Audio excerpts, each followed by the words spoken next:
The exhibit 4, which I showed earlier, you sent that to the Kirks and um, said that that was an order that they needed to follow. Isn't that correct?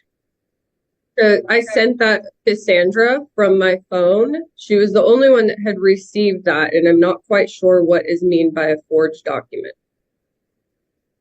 Did you make the document? I did or make the original document off of a document that was made for my older children because I did not have finances to file a court case. So you've just admitted that you made a document with a judge's signature that the judge didn't sign. No, ma'am. I made the SAPSER on my own, and if the document that was sent to Stephen had something from the other children's document, that would have been that. I did not use that same document with any police officers. I don't understand a court order. It wasn't. It was a SAPSER. A SAPSER can be a court order. I'm trying to understand how a petition got a judge's signature on it that was sent Probably the wrong document was, I'm sorry. Well, it wasn't a wrong document. It's a cut and paste document at best. All right, Ms. Flash, please unmute yourself and raise your right hand to be sworn. Do you solemnly swear or affirm that the testimony you're about to give will be the truth, the whole truth, and nothing but the truth? I do. Thank you. All right, Ms. Leak, you may proceed. Can you please state your name for the record? Mary Glocka. I apologize for mispronouncing your name the entire time. It happens. It happens to me too. So for the opposite reason. Okay. So I just have a couple questions for you. In your affidavit, you state that everything that returned home to you in 2018 and that she remained in your care until 2021, but that's not accurate. Isn't that true? So came home to me when the rest of the girls were returned back from CPS. We all lived in Coppers Cove together. She left with Steve on a what was 2-week vacation. I think the dates might have been mixed up in there, but at the end of 2020, and I retrieved her in 2021. I've shown pictures of her room and everything there. But in 2021, she was in kindergarten in New York. Isn't that correct?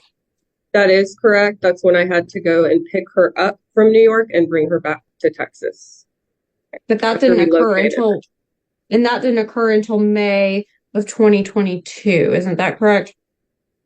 I will have to look. No, ma'am, you don't get to refer to notes when you testify. Okay. I'm sorry. All the dates are all over the place. But yes, she was home in 2022.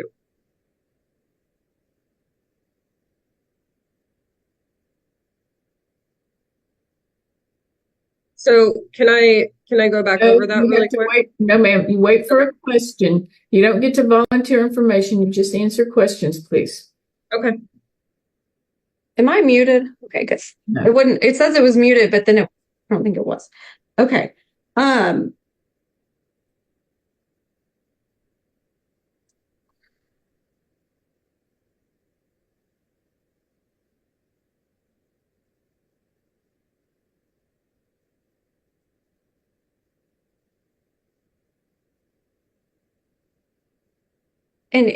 in June of 2023, you knew that it was, well, I guess in May of 2023, you gave back to Mr. Kirk. Isn't that correct?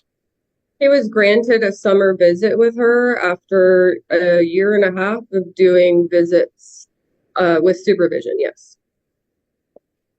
But wait, who granted him a summer visit? So I allowed him to take her for that period of time, yes. Okay, not a court. That was not a court order. No, ma'am. All right. And you took her in May of 2022, isn't that correct? She returned home, yes. Okay.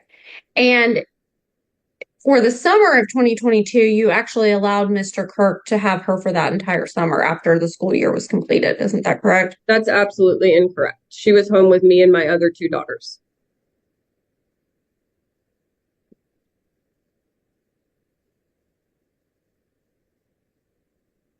And you allowed Mr. Kirk to have weekend periods of possession with the child during the 2022 to 23 school year. Isn't that correct? That is correct. After she was home and stable, she came home quite emotionally traumatized. Then I That's not started what to allow. objection non-responsive. Sustained. Did you allow him to have this every weekend with her during the 2022 to 2023 school year? No, not every weekend. It would have been maybe twice a month, and I can show documentation of that. Okay. And did you bring that today? I did not, but I can.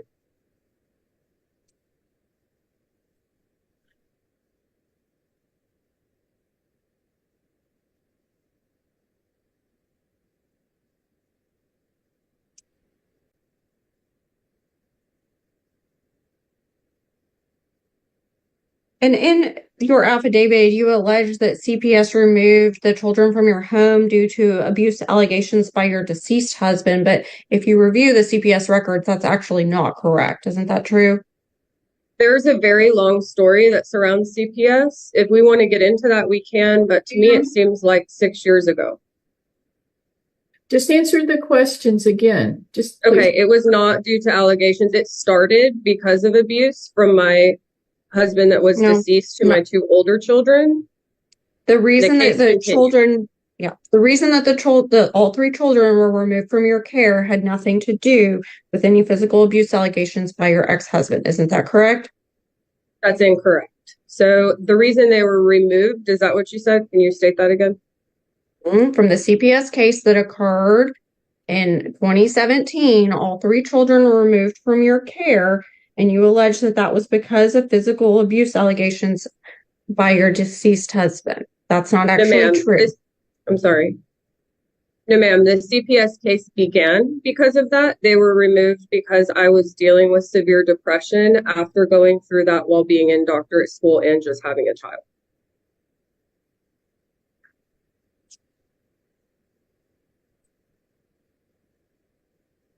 In that CPS case, you ended up losing conservatorship of your two older children for a period of time. Isn't that correct? Yes, ma'am. Okay.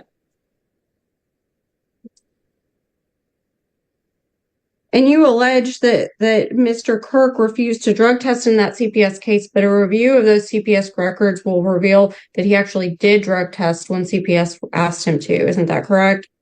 Yes, ma'am. He did drug tests, but which after he left to Houston, and the CPS consistently tried to objection non-responsive. Sustained. Okay. This is okay. You listen to the question, but I'm going to wait. We've already said CPS 6 years ago. That's not going to determine this jurisdictional issue. So we stop it. We don't need to go there. And that, Ms. Blankenship, I'm going to say the same thing to you if you get back there. I mean, I want to know. This is about when the lawsuits were filed in the kids' home state. This is not about the merits. The merits will be taken up by whichever court has jurisdiction. Understood, Your Honor. Miss, you state in your affidavit that he absconded and kidnapped Lila in August of 2023, but that isn't correct. Right, he left with the child in June of 2023. Late June to early July. Yes, that date is incorrect.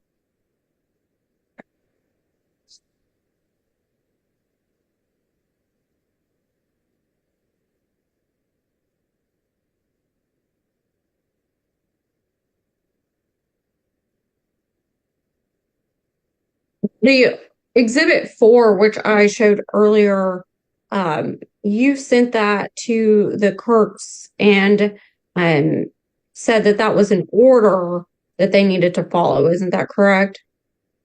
I sent that to Sandra from my phone. She was the only one that had received that, and I'm not quite sure what is meant by a forged document.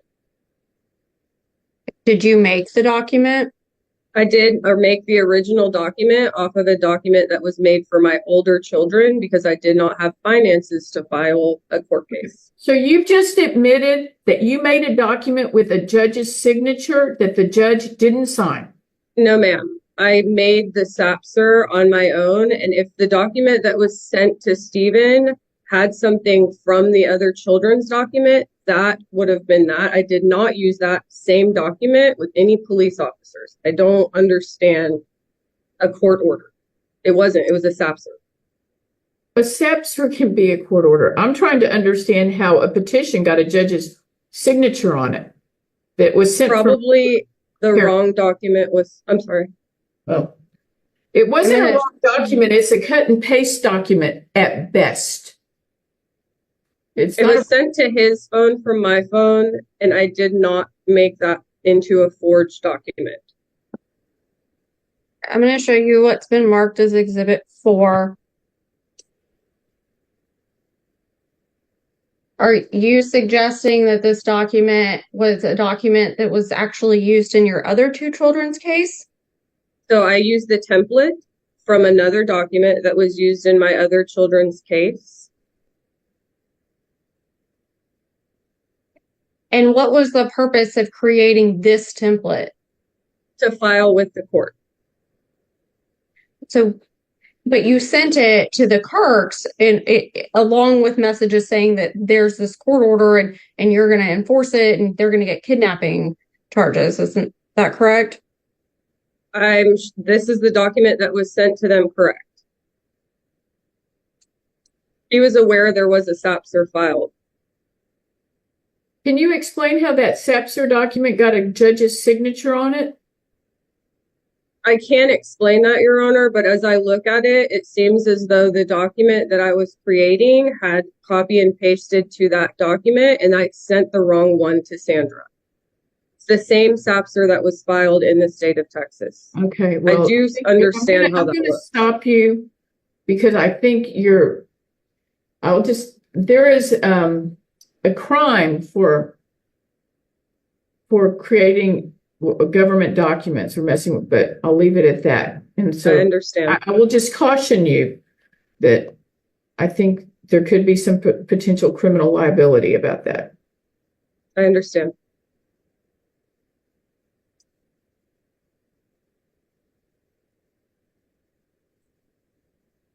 I'll pass.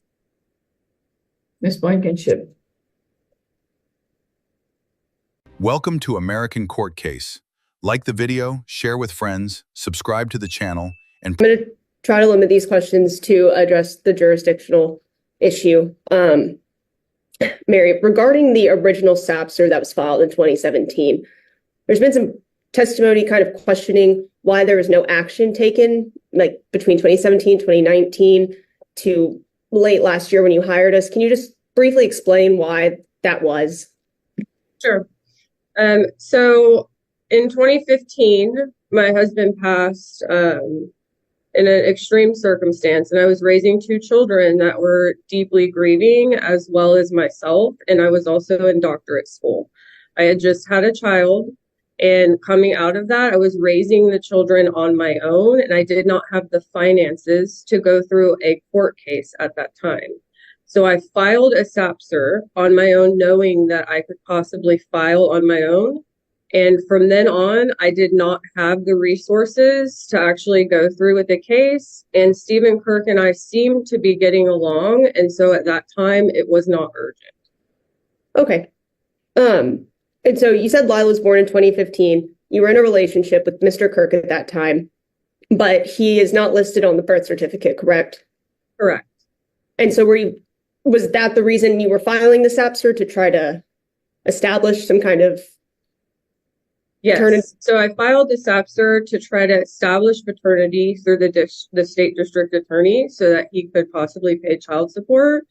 And we tried to serve him, I think, over 9 times, and he refused service. Okay.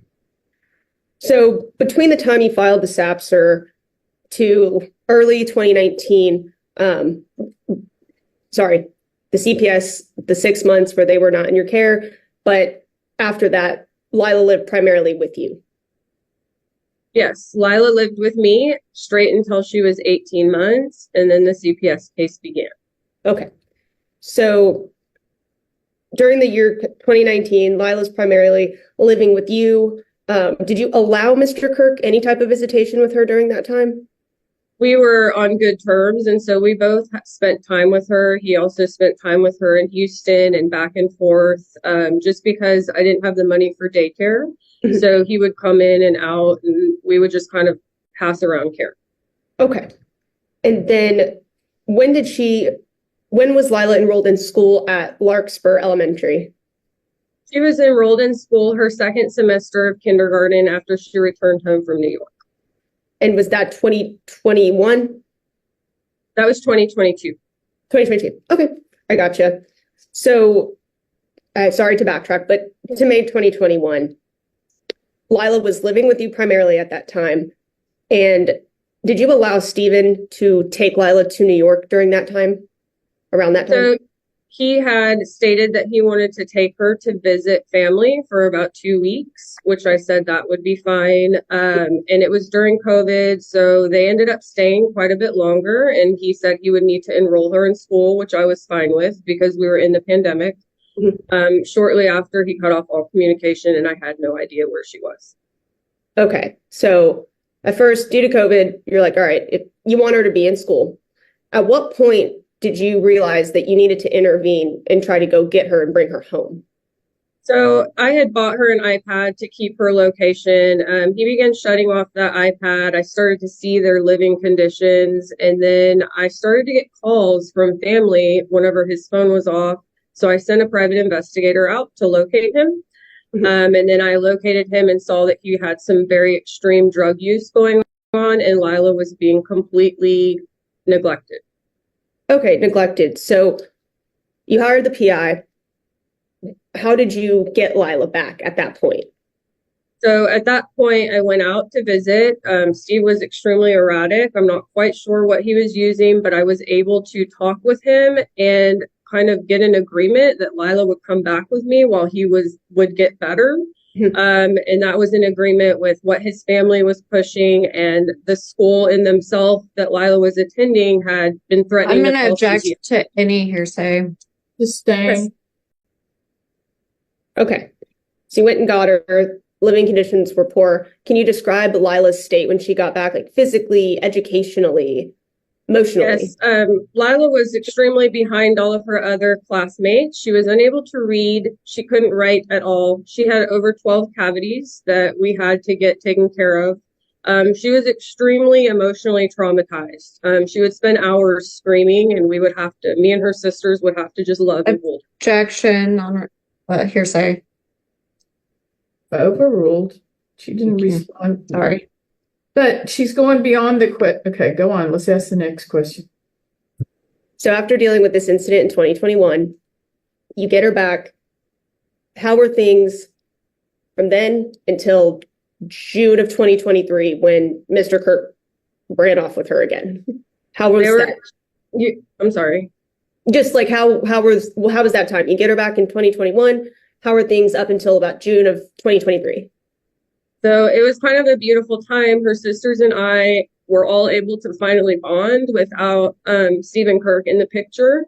And she began to read and really start to talk about her schoolwork and how much she loved it. Her and her older sister were really able to find a connection, and my heart was whole at this point. Okay. That's wonderful to hear. So there's been a lot of testimony, and the kind of crux of this is that there was an agreement that you were okay with Lila moving to New York indefinitely, permanently. Is that true? That is absolutely false. Okay. So you did allow Steve to take her last summer. Under what was your understanding of that agreement for the summer visit? My understanding was that he was going to take her and he was going to visit with family and then bring her home. Okay. I'm going to show you what has been marked as Exhibit P29. Maybe. Your Honor, do I share my screen to do this? Sorry, I've never. Yes, you share your screen. Okay.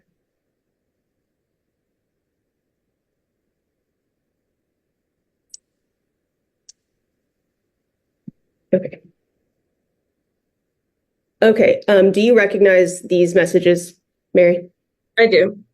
And who are you? Who is this conversation? Blankenship, you don't refer to your client by her last name, please. We're not that informal in court. Apologies. Ms. Flocka, who is this conversation with? That's with me and Stephen. Okay. I'm offering to admit P29. I'm going to object. There's no time frame established. There's no date stamps on these text messages. I don't know when they were done. Sustained unless there's an appropriate predicate. I have the date stamp if we need that. Yes, she sent me the dated ones during lunch. I wasn't able to upload them in time. Well, she's got the objection sustained. As They're to uploaded. this exhibit, the way you're trying to get it in.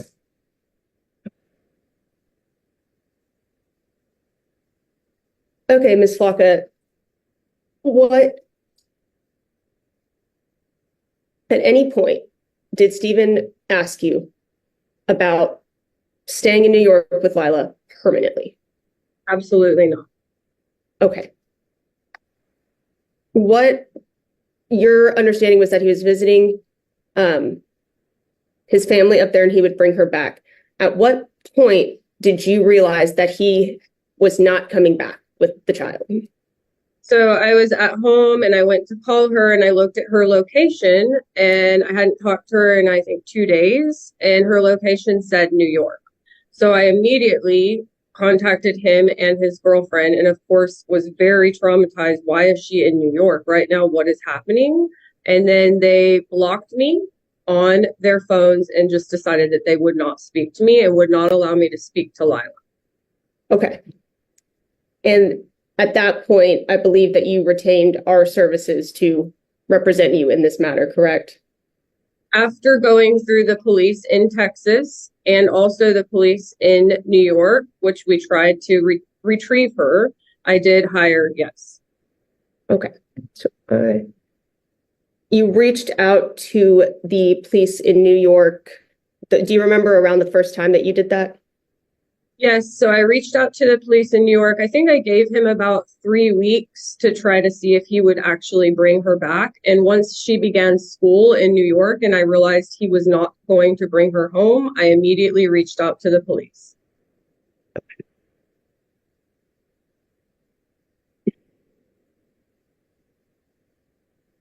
Okay.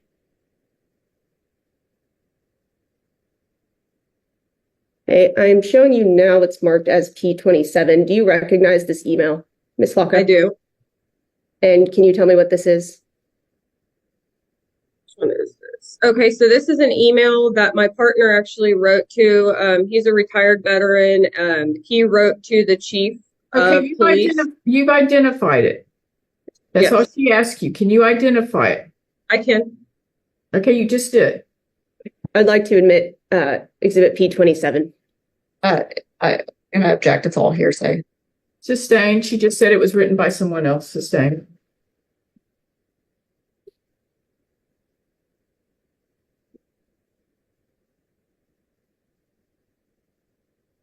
But furthermore, that doesn't help me on the jurisdictional fight. There are no orders about this child. We talk about objection. Kid's 6 years old. There are no orders. So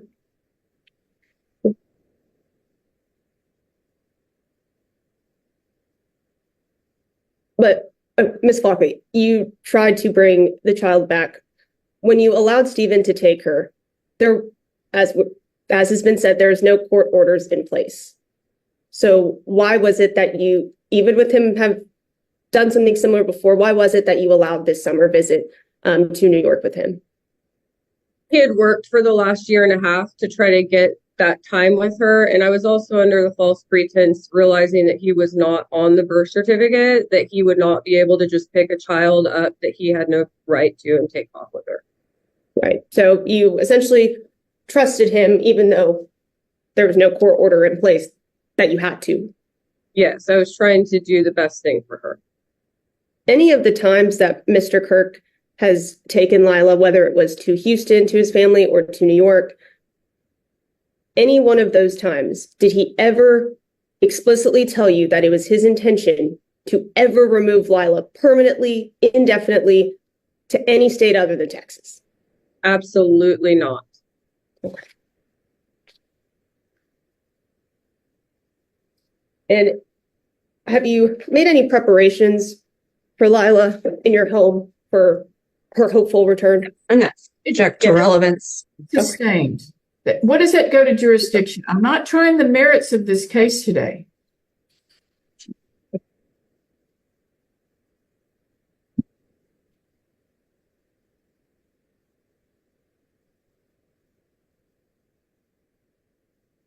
The school year of 2022 to 2023, Ms. Flocka, Lila was enrolled at Larkspur Elementary School, correct? Correct. What health insurance is she enrolled on? She's had Texas Medicaid her whole life. Okay. And has the child ever lived, besides the summer visits, weekends with Mr. Kirk, she ever known any other state as home where she goes after school? Absolutely not. Except for the last school year. Right? When we were unable to retrieve Hold her. on. That's a yes or no. The child's been in school in New York for the 23-24 school year. Right? Yes, sir. Okay. So other than that school year, you can ask the question, but all right. Go ahead. When the school year started in 2023, Mary, after you hired us, we filed a ex parte temporary restraining order, correct? Correct. And then we had an order extending that TRO just 2 weeks later. Correct. And we had two orders for a writ of attachment signed by Judge Iserloh, and I believe it was Judge Iserloh. Correct. Okay, so you tried to do something during the school year of 2023. I did. Okay.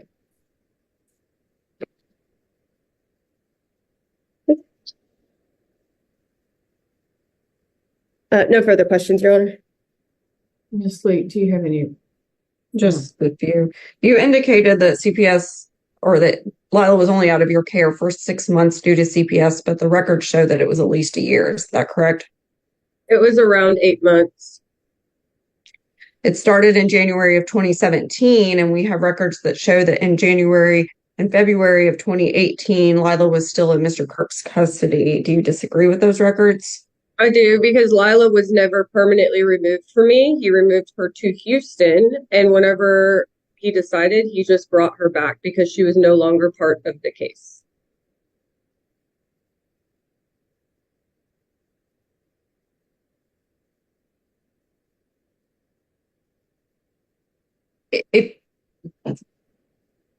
If you reviewed the records, you would see that Lila was in daycare that entire time in Houston. Do you disagree with that? She moved back and forth. I do disagree with the full time her being there, correct. And you indicated that Mr. Kirk took Lila to New York in May of 2021, but in actuality, she had been living in New York since at least 2020. Isn't that correct? Lila had a stint in New York for about 6 to 8 months. That's the only other time she's been there. So we have records that we've introduced that show that Lila was in preschool from September of 2020 all the way through September of 2021, and that she was also enrolled in the Oswego School District from in the fall of 2021 all the way until she was unenrolled by you in 2022. Do you disagree with that? I need to double check on the preschool records, but I don't 100% disagree. I don't believe she was there for a full year. This was during COVID. And you stated that during this period of time, you were unable to locate her in this 2021-2020 period. And you ultimately found Mr. Kirk in Oswego, but you knew that that is where his mother and his family lived and that that's where he had previously resided. Isn't that correct? Correct. He shut off all communication. His family was there, but I had no idea where Steve lived after the first 6 months where Lila and I talked daily. So from 2020 to 2022, you're stating you had no idea where he was and you weren't able to go get her even if you wanted to. Is that correct? No, not from 2020 to 2022. After 6 to 7 months of him being there, that's whenever he cut communication as he was struggling with his own addiction issues.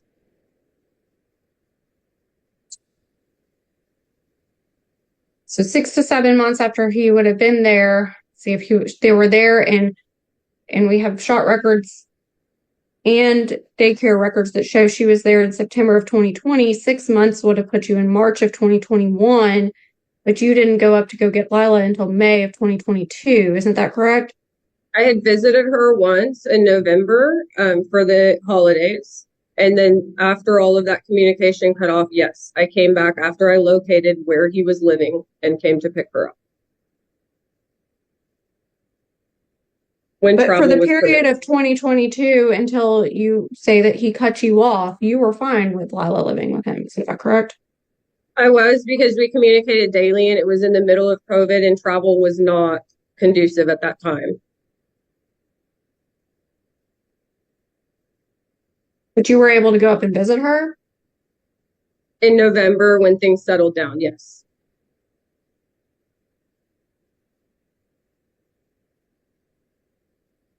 You indicated that you were blocked from both Stephen and Ms. Kirk's phones, but it's accurate that you were only blocked from Ms. Kirk's phone.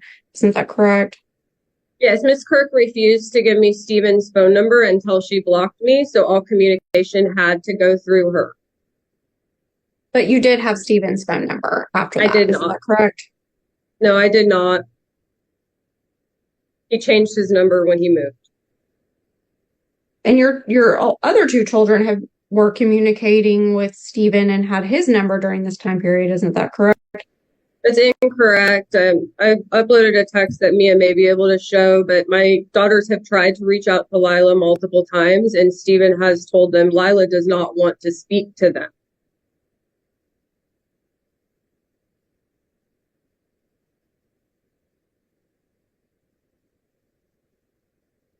And you said that you had him on supervised visits for a year and a half after you returned, but a year and a half after you returned would have been the fall of 2023, not.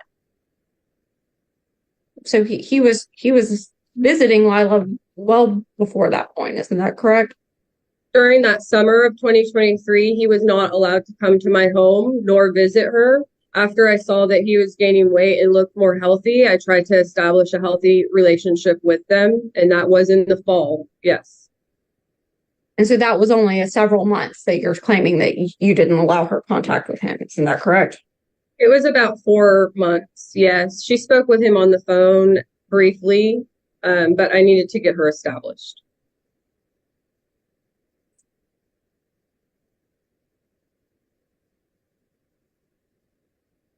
And you admit that Lila has lived in New York since June 18th of 2023. Is that correct? Do you admit that? Despite every effort, correct.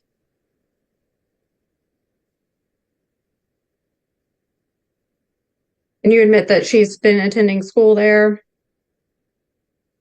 I have no records of the school. They've told the school not to communicate with me because I'm unstable and able Objection, non-responsive. Sustained. Do you know if she's in school there? from what I understand.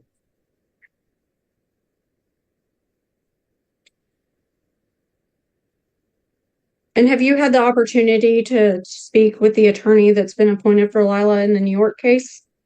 I requested from Steve and Sandra their information, and I tried to also talk to the court to get her information. I was told that I cannot obtain her information, and Stephen told me that I should not be speaking to her. But the question is, have you spoken to No, her? ma'am. Okay, not all that other stuff, just have you spoken to her? And in one of your exhibits, it has her name included in it. So were you not able to reach out to her on your own? I did not see that. I apologize. I don't know where that is. Okay. And you've attended the court hearings in New York?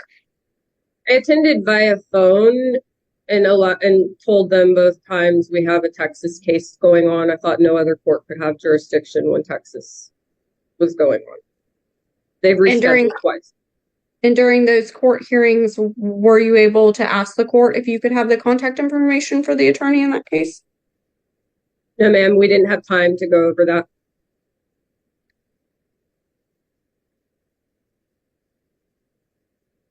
Pass. Ms. Blankenship. Thank you, Your Honor. Just one quick thing regarding the New York case, Ms. Flocka. Why did you phone in to the court hearing? Did you get any correspondence from the New York court? I got a voicemail stating if I did not attend, I would be held in contempt of court, and they would issue orders. Okay, thank you. That's it, Your Honor. Okay, thank you, ma'am. Anything further, Ms. Blankenship? Any other evidence? No, ma'am, Your Honor. Okay, so I think at this point, what I need to do is try to reach out to the judge. Ms. Leek, where did you send that information? I sent it to Ms. Chambers, and I can send it to someone else if you prefer. I sent Ms. Chambers a message. Go ahead and send it to, and did you CC Ms. Blankenship on that? Yes, she did, Your Honor. And Mr. Lilly. Judge, you might want to have her send it to me. I think Victoria stepped out. Well, I just sent it to the, yeah, that's right. I forgot Ms. Chambers is gone for the afternoon because so send it to my submission email address, please. Okay. It's 419.submission singular at traviscountytx.gov.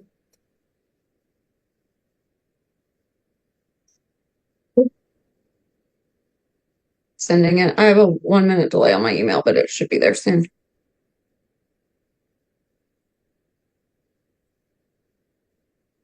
Okay.